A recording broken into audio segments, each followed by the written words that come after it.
इस कविता का जो विषय है, वो जो शब्द है, असल में उस पर कविताएं नहीं लिखी जा सकती। दुनिया की किसी भी कलम में इतनी ताकत नहीं है कि वो मां पे कविताएं लिख सके। मैं तो बहुत छोटा कलमकार हूं, मैं मां पे क्या कविताएं लिखूंगा।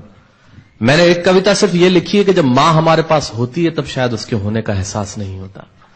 जब मां नहीं होती तब जिंदगी क्या होती है, बस मैं ये कहना चाहता हूं। तब आप सुने उस कविता को। एक बहुत छोटी सी कहानी उस कविता के शुरू में कहता हूं। एक जंगल में एक संगीतकार मृदंग बजाता था। मृदंग ढोलक की तरह एक वाद्य को कहते हैं। और जब मृदंग बजाता तो एक बकरी का बच्चा वहां रोज आके खड़ा हो जाता। एक दिन सर ये कैमरे जो भी है बंद कर दें प्लीज, फॉर गॉड सेक।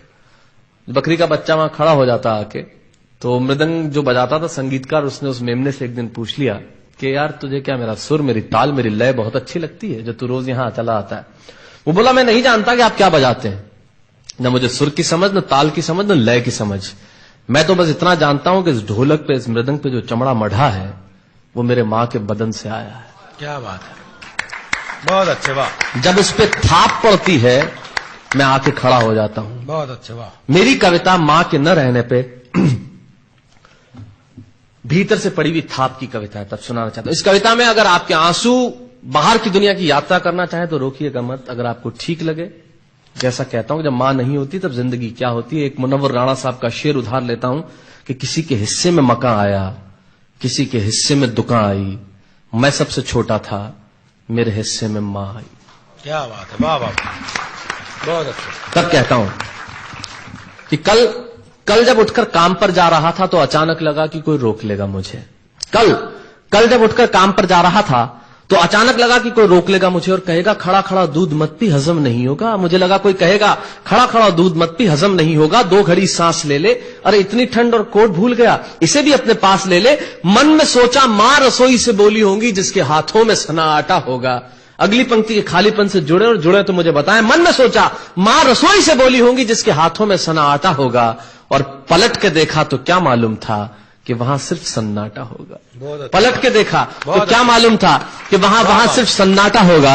अरे अब हवाएं ही तो बात करती हैं मुझसे। जब कोई नहीं होता तब अंतरिक्ष बात करता है, निर्वात बात करता है, वैक्यूम बात करता है। तब कहता हूं अरे अब हवाएं ही तो बात करती है मुझसे।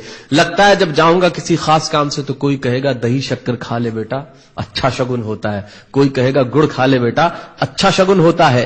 पर मन इसी बात के लिए तो रोता है कि सब कुछ है मां, सब कुछ, जिस आजादी के लिए तुझसे मैं सारी उम्र लड़ता रहा। आपने अपने बचपन में देखा होगा, माए हमें टोकती है, यहां मत जा, वहां मत जा, ये मत कर, वो मत कर। तब हम आजाद होना चाहते हैं, और आजादी की कीमत कितनी बड़ी देनी पड़ती है। अगर कम शब्दों में मैंने ठीक बात कह दी हो तो इसका एहसास मुझे जरूर कराइएगा कि सब कुछ है मां, सब कुछ, जिस आजादी के लिए तुझसे मैं सारी उम्र लड़ता रहा वो सारी आजादी मेरे पास है। फिर भी न जाने क्यों दिल की हर धड़कन उदास है।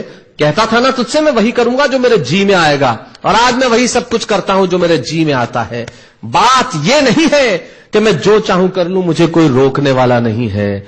बात है तो इतनी सी कि सुबह देर से उठूं ना तो कोई टोकने वाला नहीं है। बहुत अच्छे, वाह वाह, बहुत अच्छे, वाह वाह वाह वाह। बात है तो इतनी सी कि सुबह देर से उठूं ना तो कोई टोकने वाला नहीं है।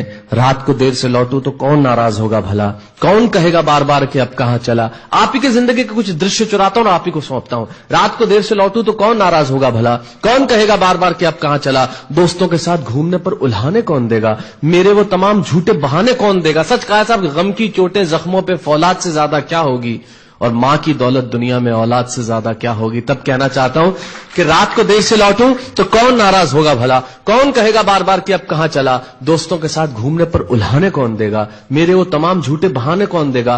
कौन कहेगा कि इस उम्र में क्यों परेशान करता है। हाय राम, ये लड़का क्यों नहीं सुधरता है। पैसे कहां खर्च हो जाते हैं तेरे, क्यों नहीं बताता है। सारा दिन मुझे सताता है, रात को देर से आता है, खाना गर्म करने को जागती रहूं, खिलाने को तेरे पीछे भागती रहूं, बहाती रहूं आंसू तेरे लिए। कभी कुछ सोचा है मेरे लिए। खैर मेरा तो क्या होना है और क्या हुआ है, इस बुढ़िया का तो क्या होना है और क्या हुआ है। तू खुश रह लेना यही दुआ है, और आज तमाम खुशियां ही खुशियां। जीवन में जो सर्वश्रेष्ठ एक पंक्ति जो ईश्वर ने मुझे सौंपी वो मैं आपको सौंपता हूं। कहीं कोई कविता नहीं है, एक बहुत सामान्य सी बात जो बहुत सामान्य ढंग से मैं कह रहा हूं। लेकिन गेट सेट गो जो मैंने किताब लिखी, शायद हिंदुस्तान की पिछले 3 सालों में सबसे ज्यादा बिकने वाली किताब वो रही। 14 भाषाओं में उसका अनुवाद हुआ। वाह में मैं रोज टीवी पे बोलता हूं, मेरे लाखों लफ्ज कुर्बान करता हूं सिर्फ उस एक पंक्ति पे जो ईश्वर ने मुझे सौंपी, और कहीं कोई कविता नहीं है।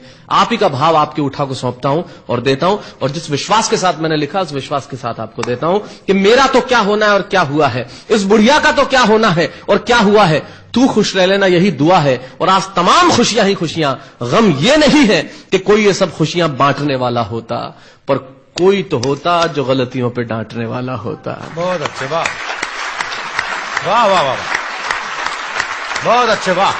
गम ये नहीं है कि कोई ये सब खुशियां बांटने वाला होता, पर कोई तो होता जो गलतियों पे डांटने वाला होता। और अंतिम पंक्तियां देता हूं कि तू होती ना तो हाथ फेरती कभी सर पर या हल्के से बाम लगाती, आवाजें दे देकर सुबह उठाती, दिवाली पे टीका लगाकर रुपए देती और कहती बड़ों के पांव छूना आशीर्वाद मिलेगा, कपड़े मत फाड़ना अगला कपड़ा अगली दिवाली को सिलेगा। बहन को सताता तो तू चांटे मारती, बीमार पड़ता तो रो रो के नजरें उतारती, परीक्षा से आते ही खाना खिलाती, पिता की डांट का डर दिखाती, फिर पिता की डांट से तू ही बचाती, इसे नौकरी मिल जाए ये तरक्की करे दुआओं में हाथ उठाती, और तरक्की के लिए वतन छोड़ देगा ये सुन के दरवाजे के पीछे चुपके चुपके आंसू बहाती।